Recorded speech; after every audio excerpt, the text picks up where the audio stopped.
What's up, everyone? Happy Monday. I hope you're all safe and healthy.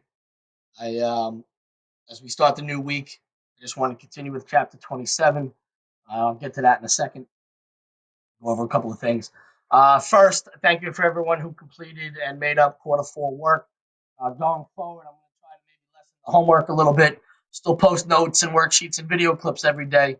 Maybe try to lessen your homework load so you can concentrate in some other classes.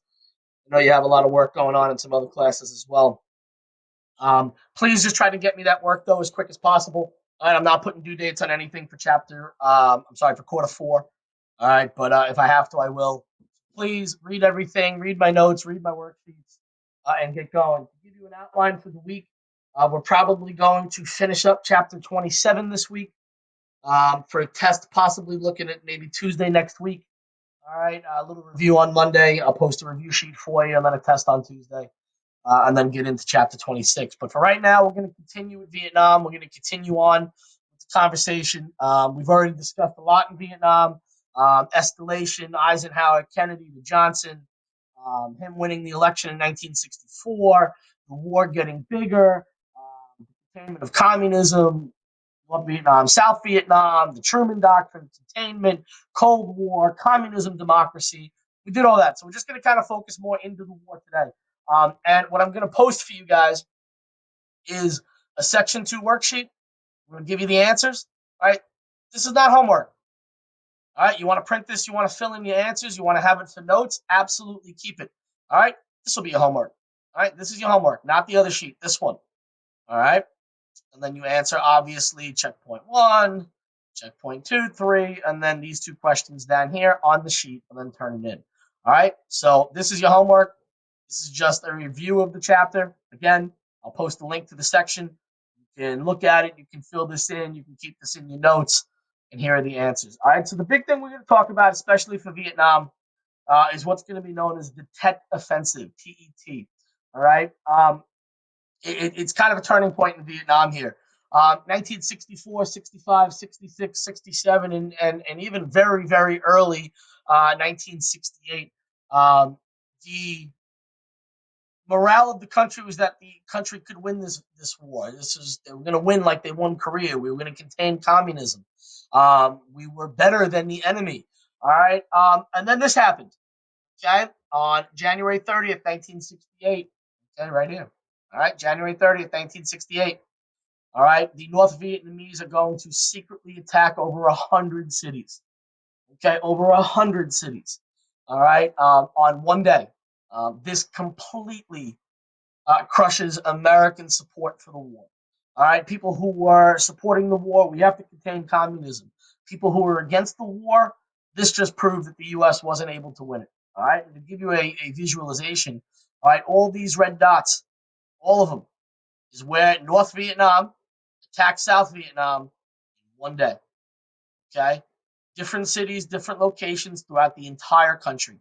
It basically proved to the United States and to the rest of the world this war wasn't going to end soon. All right, North Vietnam was not North Korea. All right, this was going to continue. This was going to go on for a while. It had already gone on for 4 or 5 years. All right, and there was no chance of it stopping anytime soon. It's a major blow, major blow. And here are some pictures from the Tet Offensive. All right, Vietnamese cities absolutely destroyed. Okay, here are photos and footage from Vietnam soldiers.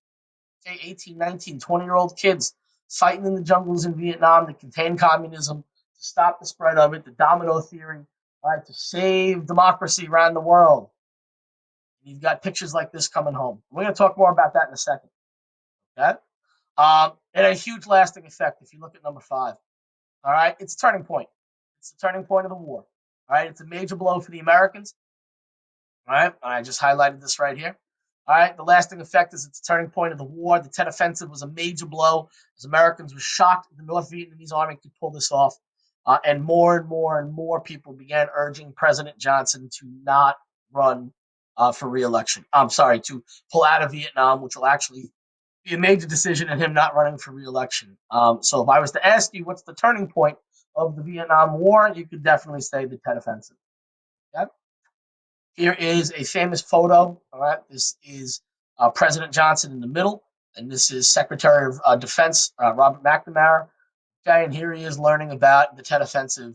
The war had already gone on since the 50s as far as advisors and money. He sent troops in 64, and in 1968, it's not getting any better. Okay, and you just look at the look on his face. All right, they know it's not getting any better. Okay, and as a result, you have two groups of people starting to form: Hawks, Doves. Okay, Hawks fully supported the war in Vietnam. All right, this was your older generation, your older crowd to an extent. um, uh, Protecting the world against communism and the containment theory and containment policy and the domino theory. And we've got to stand up to Cold War. We can't let the Soviet Union get more allies. All right, they wanted Lyndon Johnson to go all out, send everybody, go. Problem is, there's a heavy group of people that want out. Okay, they're known as the Doves. Okay, and they are going to begin protesting by burning draft cards and organizing protests and marches in the street. A lot of the Doves are going to be your baby boomers that we talked about from chapter 25. All right, these were 18, 19, 20-year-old Americans that didn't want to go to war. All right, they didn't want to be drafted. They didn't agree with going to war and fight for something they didn't believe in. And for the first time, all right, and think of World War II here, where everybody was patriotic during the war, you have the nation split. Okay, so if you're President Johnson, think about what he's thinking about. War is 4 or 5 years old. Half the country wants to go to war, the other half doesn't. That's tough. That's real tough. Okay, Warhawks pro-war, contain communism, the domino theory. We must win. The Doves were anti-war. Okay, mostly college students. Really wasn't any of our business. It's destroying people. It cost too much. 54,000 people that died already. All right, there you can understand both sides. All right, I'm not asking you to say which side is right, which side is wrong. That's a decision you have to make based on the facts or how you would have thought back in the day. All right, but the Hawks got to contain communism, domino theory. Again, this is the Cold War mentality. Doves were the younger crowd, the college kids that really didn't want to be involved in this. Okay, and here's some pictures, okay, of protest. Veterans for Vietnam. These are supporters. These are Hawks. All right, back Lyndon Johnson in Vietnam. These are Hawks. These are not. Okay, and you kind of get the beginning of the hippie movement, the college late 1960s, 69, 70 hippie movement where they just didn't want to go. All right, they grew their hair longer, they dressed differently, they were in open protest over Vietnam and even some of the beliefs that their parents had. Okay, again, college campus, get out of Vietnam. All right, here's the military police. Here are some Dubs. Famous photo. All right, anti-war protesting, putting flowers into the ends of the guns of the military police. Okay, and again, you have a nation split. Okay, you have an absolute nation split. All right, you've got college campuses with sit-ins protesting the war. People burning their draft cards in the streets protesting the draft. All right, this was a massive social problem for President Johnson to try to figure out. And one of the massive things that happened besides your protests, all right, here's a protest, here's a protest, protest, protest, protest, protest, protest. All right, one of the major impacts of Vietnam is television. I can't stress this enough, the impact of television. News reporters, okay, like Walter Cronkite, all right, are going to leave his studio and go to the front lines.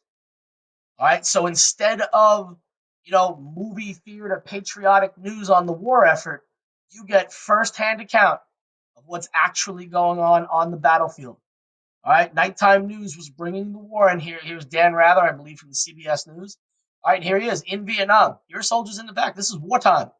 All right, and they are bringing the war directly to you at home. Here's John Kerry.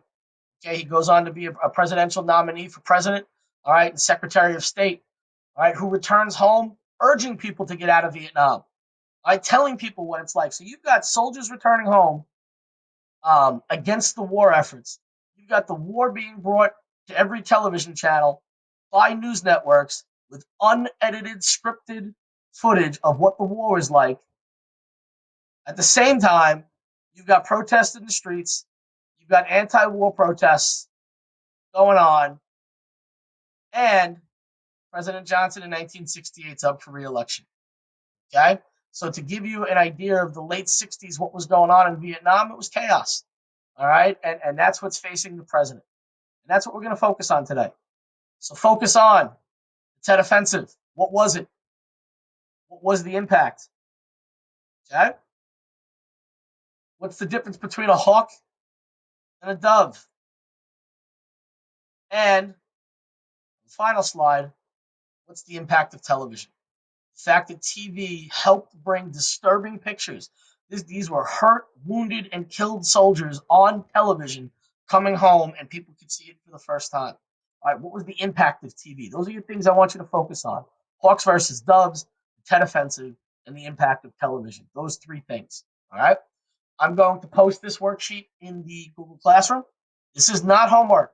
You do not have to submit. I'm not even making you a copy of this. All right. You want to print it, print it. You want to just leave it on the side so you have it as your notes. I'm going to give you the answers. This is your homework. All right. And you know you have to do the checkpoints and obviously 1 and 2. Okay. And we're going to dive a little more into this maybe tomorrow with some what's known as conscientious objectives. All right. There was a group of people who opposed the war for religious reasons. Okay. Hawks supported the war. Doves believed the war was morally wrong and couldn't be won. And conscientious objectives opposed the war for religious reasons. Okay. So again, I mean, there's a lot on this sheet. All right. Vietnam gets bigger. Fighting in the jungle. Napalm. Agent Orange. All right. We talked about those. All right. Up until getting into 1968, the nation split. People who support the war, people who thought it couldn't be won and was morally wrong, people who opposed it because of religious reasons. All leading up to 1968 with the Tet Offensive, with the turning point of the war happening. The war is 4 years old, and President Johnson is up for re-election. All right, we'll obviously dive more into that tomorrow when we get into it. So again, here's your homework. All right, I'm going to try to lighten the load a little bit on homework. All right, we're going to do section 2 homework today. You'll probably have homework Wednesday, Thursday, and then that might be it for a week or so to get you ready for the test. So, again, read my notes, read the classroom stream, watch these video clips. It's like we're in the classroom. Obviously, nothing beats the classroom. I miss you guys, but this gives you the opportunity to hear me explain what we're talking about for the day, and then turn the homework in at reasonably time so I can get it in for Power School. If you have any questions, please let me know. Stay safe, stay healthy, and tomorrow we'll get into section 3. Take care, guys.